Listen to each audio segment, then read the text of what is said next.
desde la óptica los antecedentes y la experiencia de profesores e investigadores, en el caso mío como profesor de la Universidad Nacional, la Universidad del Bosque, director del Instituto de Virología de la Universidad del Bosque, donde hemos desarrollado trabajos de investigación en diagnóstico de diferentes enfermedades virales, pues tenemos como unos, y digamos, y que en el tiempo de la pandemia, nuestro grupo ha funcionado como un grupo consultor, tanto del Ministerio de Salud como del Ministerio de Ciencias, como de las diferentes entidades y asociaciones científicas que han permitido tener también una mayor capacidad de injerencia en la toma de decisiones informadas sobre el manejo de la pandemia, pues creemos que, o yo creo pues que hay algunas cosas que podemos decir. Voy a hacer una cosa un poco rara y voy a mostrar unos datos en los que voy a presentar algunas conclusiones. Lo primero es esto, he tomado algunas imágenes, sobre todo de documentos de prensa, para comentar, por ejemplo, unos elementos que son muchísimos, son por lo menos, está haciendo un poco la disección de los antecedentes de qué es lo que nos tienen, como nos tiene en el caso del desarrollo de la biotecnología en Colombia. He rescatado 5 de ellos que me parece que son importantes, declarando que hay por lo menos otros 10 o 15, y vamos a ver al final de dónde son las referencias, porque pues les va a tocar un poco la fibra. Primero, este dato, por ejemplo, que es inversión de educación en América Latina,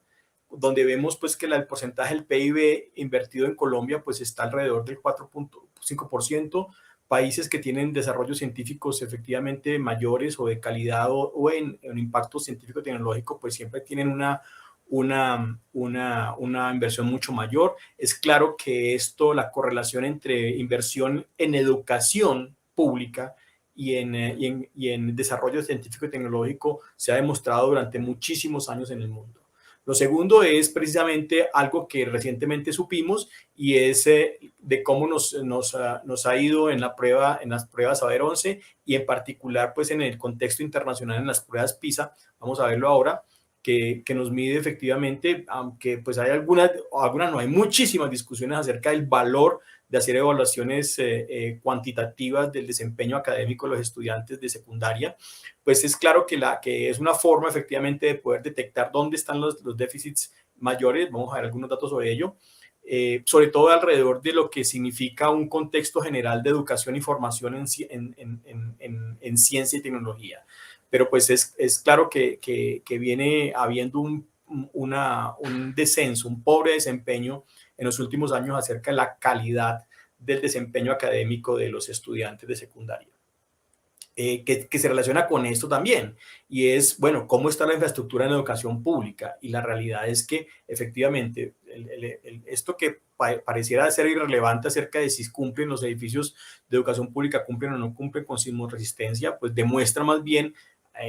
y en este caso el 85% no cumple, demuestra más bien una incapacidad efectivamente de poner el acento en algunas de las condiciones infraestructurales que son necesarias para una adecuada desempeño académico y calidad de la educación. En general, pues tenemos sobre todo en la discusión más reciente acerca de la pandemia, y es aquellas instituciones públicas que tienen un pobre servicio de agua y alcantarillado, el hecho de que clasifique dentro de si tienen o no tienen es una cosa, y la otra situación es con qué continuidad esos servicios públicos están adecuados, por ejemplo, en el caso de la pandemia, para atender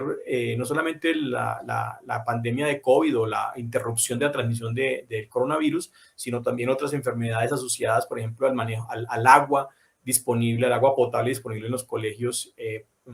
primaria y secundaria. Entonces, digamos esto como para presentar un panorama general y estos son datos recientes, son datos de este año precisamente, en los que se hizo una evaluación en general de la educación en el país. Adicionalmente, tenemos para demostrar efectivamente que cómo impacta estas dificultades y déficits en la inversión de la educación pública, cómo impacta también en una situación de la juventud, que esto se relaciona con sistemas jóvenes asociados al sistema penal, menores de 18 años, en el que hemos encontrado efectivamente un aumento en el número de casos de adolescentes que están en algún tipo de conflicto penal, que en solamente un año casi que se acerca a duplicarse, eh, y que están relacionados también con una dificultad para que esos jóvenes menores de 18 años encuentren una adecuada inserción o en el sistema educativo y o en el sistema laboral, como vamos a ver ahora también. Estos son datos del desempeño en las pruebas de PISA en el mundo. Ustedes ven aquí el extremo superior derecho está alrededor de estas rombos son mujeres, y estos son hombres. Entonces vemos aquí, por ejemplo, en el extremo superior derecho está Japón, Estonia, Corea, Canadá, Polonia, Finlandia, Nueva Zelanda, y aquí en el extremo inferior izquierdo está Indonesia, Brasil y Colombia. Y Colombia en particular tiene una situación especial, y es que además de todo, el desempeño es mucho menor en el caso de las mujeres que presentan el examen con respecto a los hombres. Es decir, la calidad y los puntajes son muy dicientes, sobre todo en aquello que tiene que ver en lo que nos corresponde hoy, y es en el desempeño con relación a las ciencias naturales. Y en el caso de matemáticas, que muestra también una evidencia mucho peor. Otra vez tenemos Indonesia, Brasil y Colombia, mujeres muy por debajo de los hombres en el caso de Colombia. Algunos casos tenemos, por ejemplo, en este que es Islandia, en el que las mujeres tienen un desempeño mejor que el de los hombres, pero volvemos a tener una curva que es francamente deplorable alrededor de la calidad y de los resultados internacionales. Sin que eso quiera decir efectivamente, porque hay muchas habilidades, muchas competencias que no son evaluadas en estas pruebas, pero digamos, esto es una prueba estandarizada mundial que permite efectivamente poder detectar si se están cumpliendo los objetivos centrales de la actividad. Y ni qué decir del desempeño alrededor, por ejemplo, de la redacción y la lectura, que es el otro elemento que se evalúa en las pruebas PISA, que también es un poco difícil. Y un elemento adicional para comentarles es este evento en el cual ahora Colombia está al lado derecho y al lado derecho, en el peor de los rankings, alrededor de los que llamamos en inglés los jóvenes que no están ni empleados, ni estudiando, ni trabajando, lo que se llama en Colombia los ninis, en el cual los jóvenes de 15 a 19 años o entre 20 y 24 años, hombres y mujeres, miren aquí, tenemos que en el caso de las mujeres de entre 20 y 24 años, puede ser alrededor del 45% que ni están empleadas ni están estudiando. Y en el caso de los hombres, este es de 20 a 24 años, y este es el grupo de 15 a 19 años. Es decir, tenemos desafortunadamente una muy pobre capacidad de absorber a los jóvenes en la educación primaria, secundaria y terciaria. Definitivamente aquí hay un gran componente que está relacionado con la cobertura y la capacidad, y un dato del que más adelante hablaré, de aquellas incapacidades que tiene el sistema también para la formación adecuada en ciencias naturales. No voy a hablar nada de ciencias humanas, que pues, por supuesto tienen un grandísimo interés, pero que en particular lo que nos compete a nosotros hoy en esta discusión, y a mí en particular como profesor investigador en bioquímica, biología molecular y virología, pues me interesa que los aspirantes y los estudiantes que lleguen a mí a trabajar, y que uno aspira a que complementen las actividades de investigación en los grupos de investigación, pues obviamente están relacionados con esto de la mala calidad o la deserción de los jóvenes. Solamente esto fue una imagen que también encontré. Inversión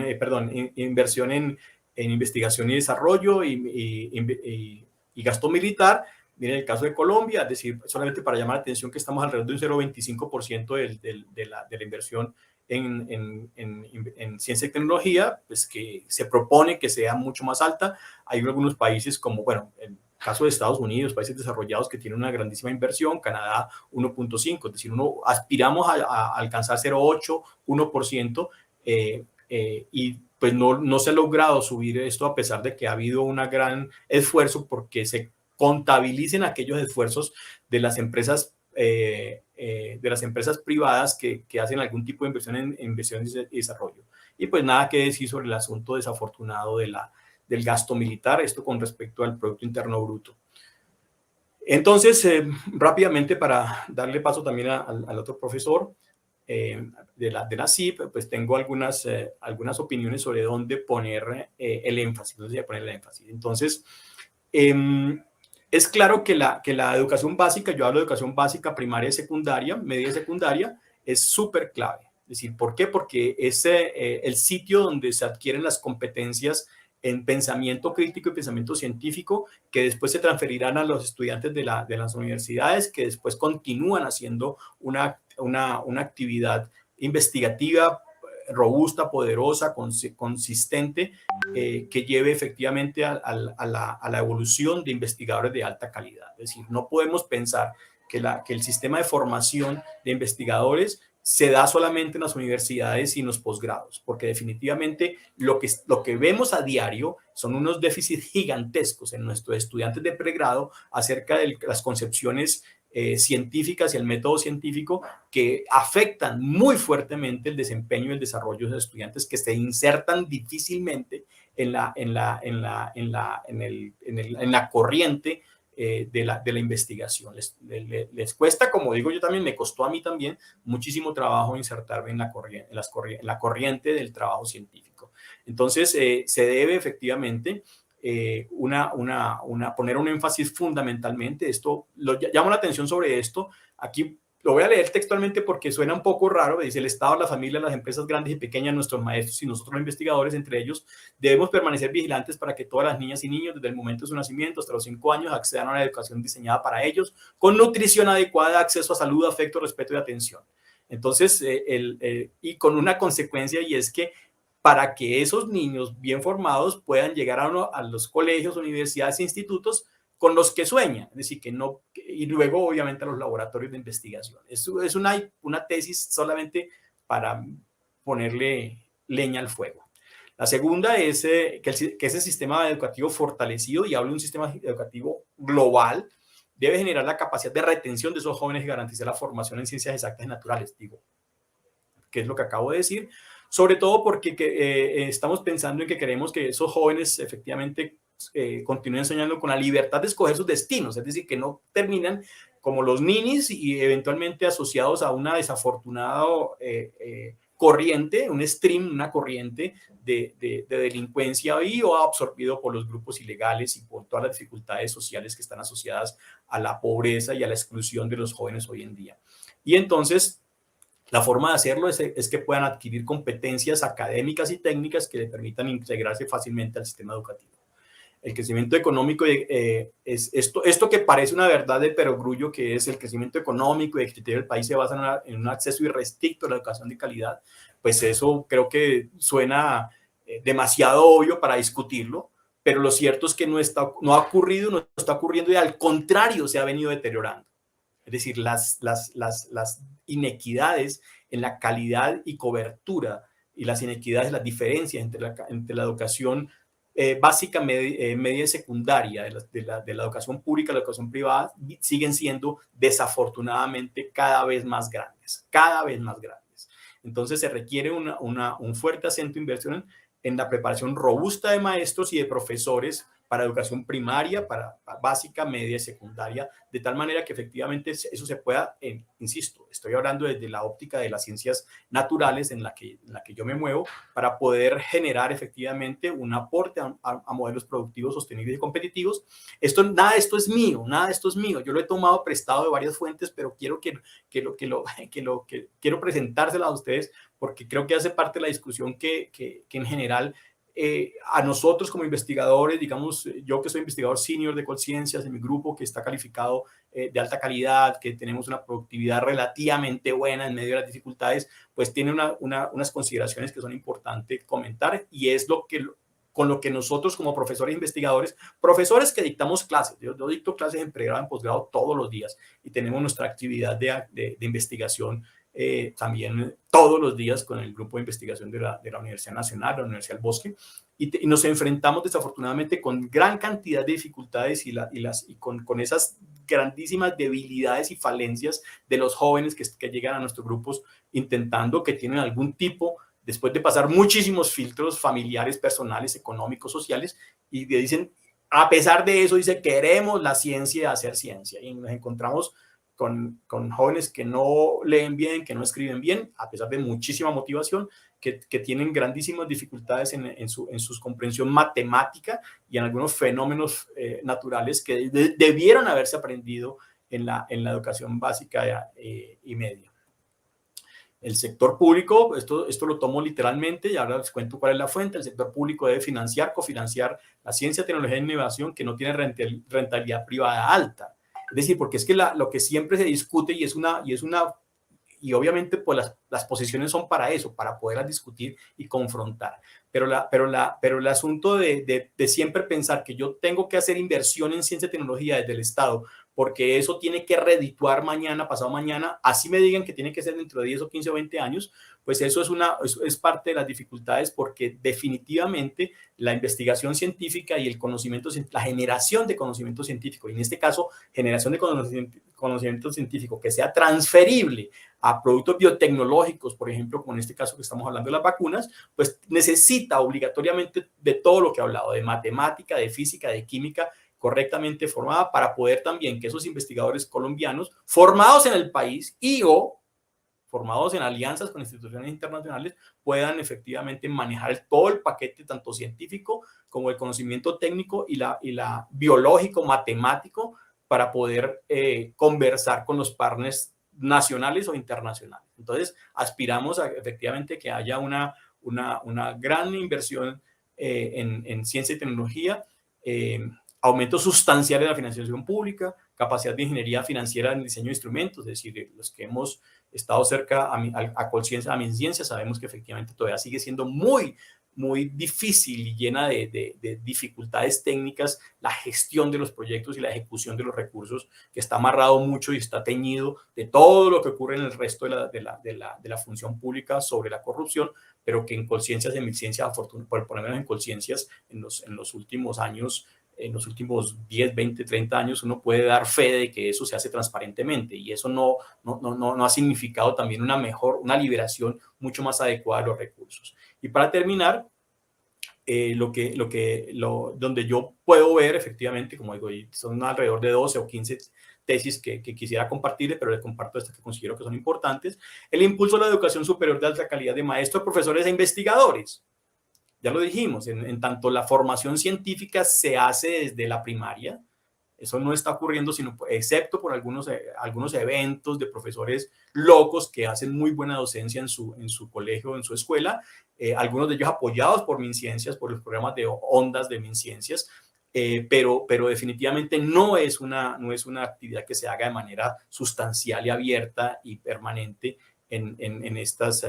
actividades. Por lo tanto, se requiere efectivamente generar un sistema que permita potenciar y mejorar el acceso en la calidad de los maestros, la calidad de la formación en las universidades, de los profesores y maestros, las licenciaturas y la formación en ciencias naturales, para que ello redunde directamente en la formación de los estudiantes medios de educación básica, media y secundaria, pero también efectivamente en el caso de los investigadores, que requieren también rutas diferentes que tienen que ser irrigadas de manera permanente con recursos para permitir el acceso a posgrados, a recursos para investigación, al desarrollo de proyectos, a la internacionalización, al contacto externo, porque es indudable que eso hace parte hoy en día de las ganancias y de las habilidades que los investigadores debemos tener, y eso solamente funciona en la medida en que sean irrigados con recursos generosos que permitan todo esto. Entonces, decía que todo esto que ustedes han visto hasta ahora está escrito hace exactamente 3 años en el informe de la misión internacional que se le presentó a la presidencia de la República en el 2019. Es decir, yo no he dicho nada diferente a lo que 46 expertos llamados por la presidencia y la vicepresidencia de la República han comentado. Eso es tomado textualmente de esa misión. La pregunta es, ¿dónde estamos en este momento? Y la respuesta, pues cada uno de ustedes podrá hacerla. Esa era mi intervención. Muchas gracias.